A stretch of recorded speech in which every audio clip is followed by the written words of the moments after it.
Welcome to No Nonsense Psychiatry, the podcast that cuts through the noise and the confusion surrounding mental health. My name is Mark and I'm your host, and my goal is to give you the clear, practical information you need to understand your own well-being.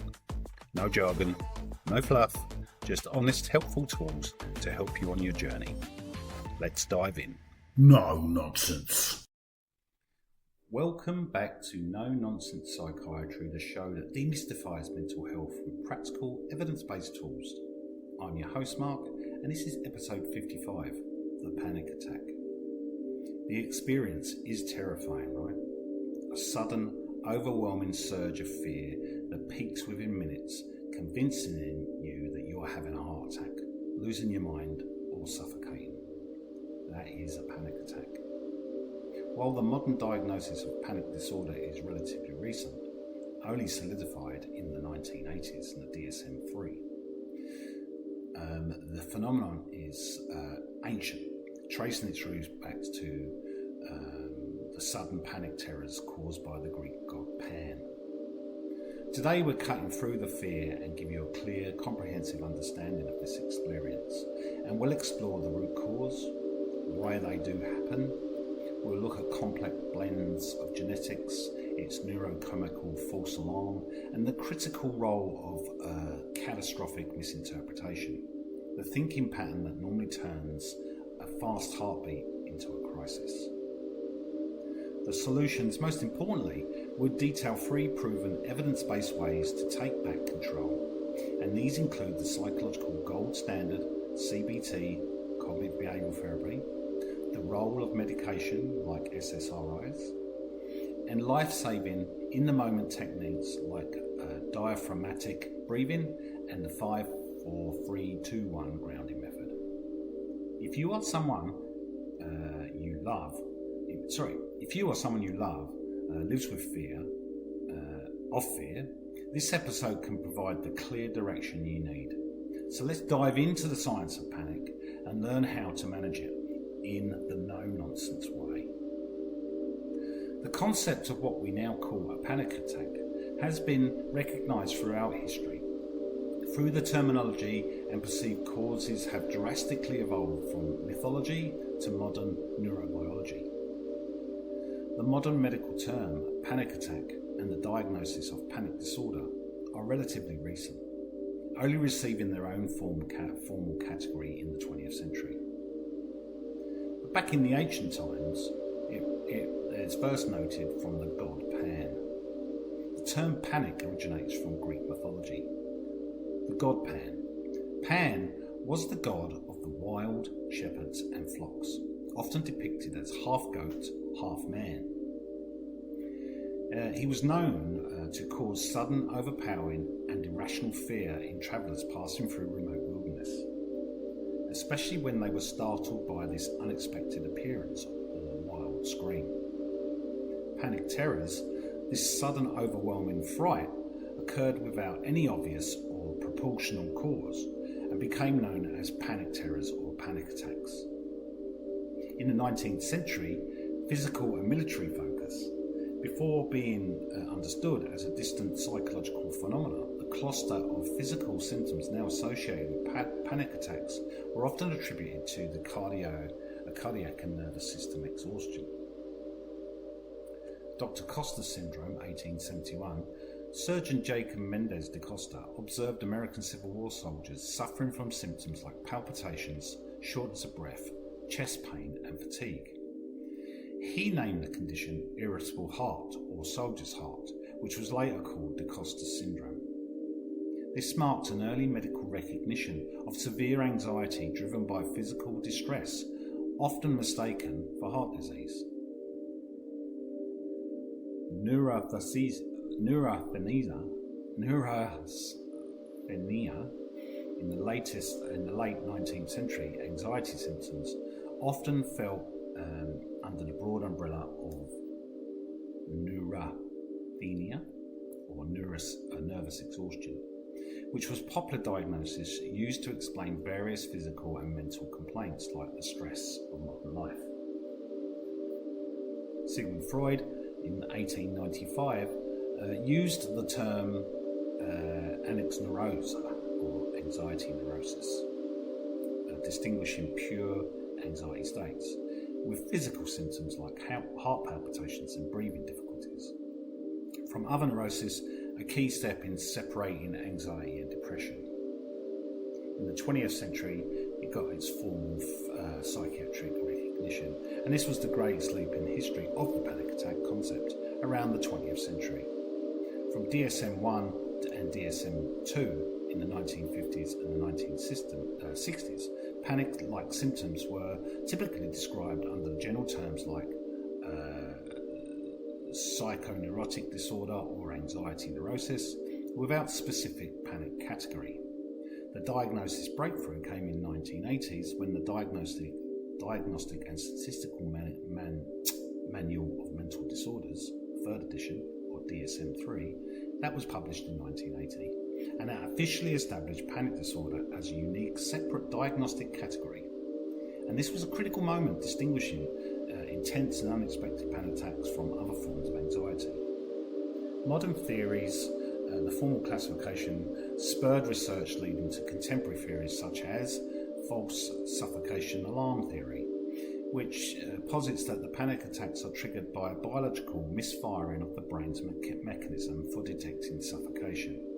Today, a panic attack is defined by its sudden onset and peak intensity within minutes, including a specific list of both physical and cognitive symptoms, i.e. fear of dying, heart palpitations, trembling, and derealization. So people experience panic attacks due to a complex interplay of biological, genetic, physiological, psychological, and environmental factors. It's rarely one single cause, but a combination that creates vulnerability. Biological and genetic factors, some people are simply wired to be more susceptible to panic and anxiety. Genetics like panic disorder or general anxiety often runs in families, suggesting a genetic predisposition. If a close relative has a panic disorder, your risk is higher. Neurochemical imbalances. Panic attacks involve a sudden urge of neurotransmitters like I get so tied up with words sometimes. Norepinephrine and serotonin, which are key regulating the body's fight or flight response. A sensitivity and irregularity in the brain systems lead to false alarms. Respiratory hypersensitivity, the false suffocation alarm theory, suggests that the panic attack is triggered by a biological misfiring of the brain's mechanism for detecting suffocation. This can make a person overly sensitive to minor changes in breathing, like those caused by stress or mild exertion, leading to an intense fear of suffocating. Physical health conditions, certain medical issues can mimic and trigger panic attacks like thyroid problems, cardiac arrhythmias, asthma, and blood sugar fluctuations. And then the psychological and cognitive factors, the way that people think about and interprets physical sensations is crucial to the escalating anxiety to a full-blown panic attack. So the catastrophic misinterpretation, this is the core cognitive factor. People prone to panic often interpret normal body sensations, i.e. rapid heart rate from caffeine, lightheadedness from standing up too quickly, as signs of immediate life-threatening danger.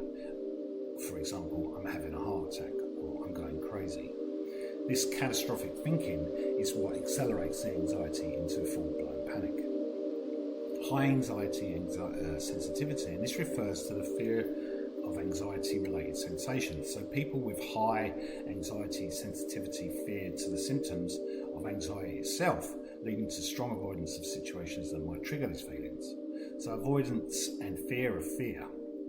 After the first panic attack, individuals often develop a powerful fear of having another attack. Fear of fear.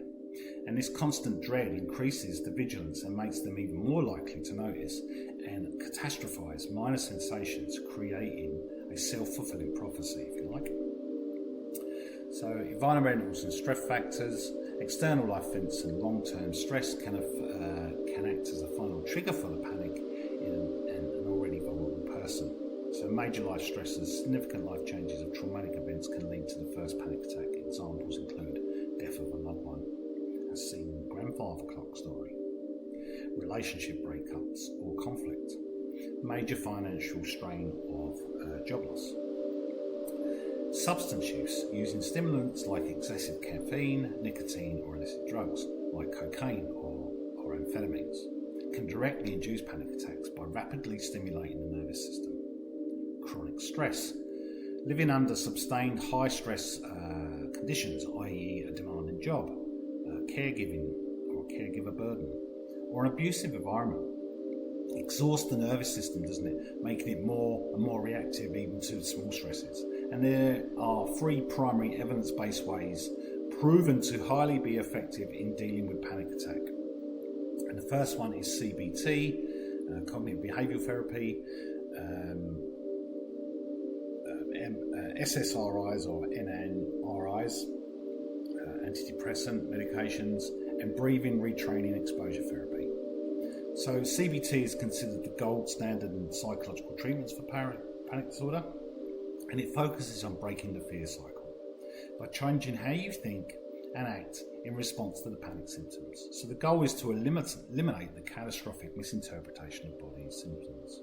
So cognitive restructuring, so learning to identify and challenge the fearful thoughts that fuel the panic, i.e. changing I'm having a heart attack to this is just anxiety and it will pass. Interoceptive exposure, so deliberately but safely triggering the physical sensation of a panic attack, i.e. spinning around and feeling dizzy, breathing through a straw to induce shortness of breath. By rapidly facing these sensations in a controlled environment, the brain learns that they are uncomfortable but they're not dangerous, extinguishing the fear response. Medication, the antidepressants. So medication are highly effective in reducing the frequency and intensity of panic attacks by regulating the key neurotransmitters in the brain. So the selective serotonin reuptake inhibitors, SSRIs, and the serotonin neuroepinephrine reuptake inhibitors, SNRIs. These are the first-line medication choices, and they work by increasing the amount of serotonin and the I can never say this word. I don't know what it is.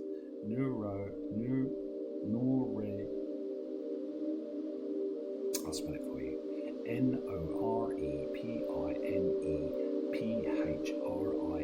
Norepinephrine, available in the brain, which helps modulate anxiety circuits over time. So examples: sertraline, Zoloft, fluoxetine, Prozac, and venlafaxine, Effexor.